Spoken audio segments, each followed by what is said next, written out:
Tendance marketing digital 2022. Bonne année! De la part de toute l'équipe Webpulsar et moi-même, je suis très heureux de vous souhaiter une merveilleuse année 2022. J'espère qu'elle sera pleine de succès et de bonheur en ces temps un peu incertains. C'est un nouveau chapitre qui s'ouvre, l'occasion d'adopter plein de saines résolutions, mais aussi et surtout de faire le point. On le sait, 2021 n'a pas été une année facile. La situation un peu chaotique que nous avons tous vécue a entraîné de nombreux changements dans nos rythmes de vie, mais aussi dans ceux de nos clients. Cette vidéo est l'occasion pour moi de faire le point avec vous et de dégager quelques tendances en marketing digital à utiliser pour l'année qui vient. C'est parti!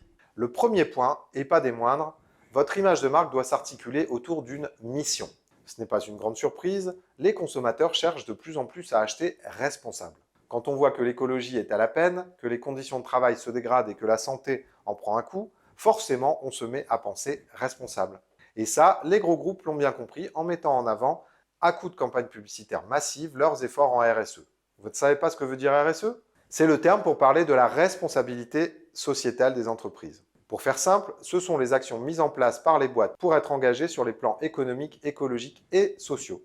Un pas en avant pour lequel les clients sont sensibles et pour lesquels ils sont prêts à payer plus cher. Deuxième élément, exploiter l'intelligence artificielle avec plus de finesse. Pas vraiment une nouveauté et pourtant si. Laissez-moi vous expliquer pourquoi. En fait, ces dernières années, on a parlé d'IA à tout va. On remplaçait les humains par des chatbots, on envoyait des mails automatiques et finalement, il était devenu possible de faire un parcours client 100% robotisé sans n'avoir jamais à parler à une personne réelle. Le problème, c'est que pour beaucoup de consommateurs, cela a cassé la relation avec la marque. Les gens se sont sentis moins considérés, moins estimés et ont par voie de réaction cherché à retrouver de la chaleur humaine. Et bien que beaucoup d'experts vous recommandent encore de foncer sur les chatbots, restez vigilants quant à ce que vos clients veulent réellement. Pour autant, l'IA n'est pas achetée à la poubelle, bien au contraire. Elle doit juste être au service de l'humain, sans pour autant la remplacer. Que la machine vous aide à mieux connaître vos clients, à anticiper les tendances ou à leur faire gagner du temps ou de l'argent est un vrai plus. Utilisez donc l'IA avec intelligence pour que celle-ci soit utile, mais pas obligatoire. La clé est là. Enfin, mon dernier point, c'est le marketing hybride. Qu'est-ce que cela peut bien vouloir dire? En fait, il s'agit de combiner le virtuel au réel. Là encore, il s'agit d'une réaction au Covid.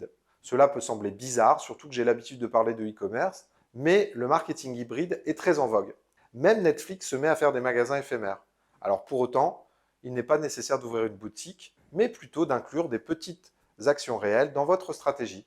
Cela peut être d'envoyer une carte postale, d'imprimer un petit jeu pour les enfants de votre cible ou d'organiser un événement de collecte de déchets sur une plage. Qui sait, tout est possible. Voilà, c'est déjà la fin de cette vidéo. J'espère qu'elle vous aura plu. Je vous laisse me poser vos questions et j'y répondrai avec plaisir.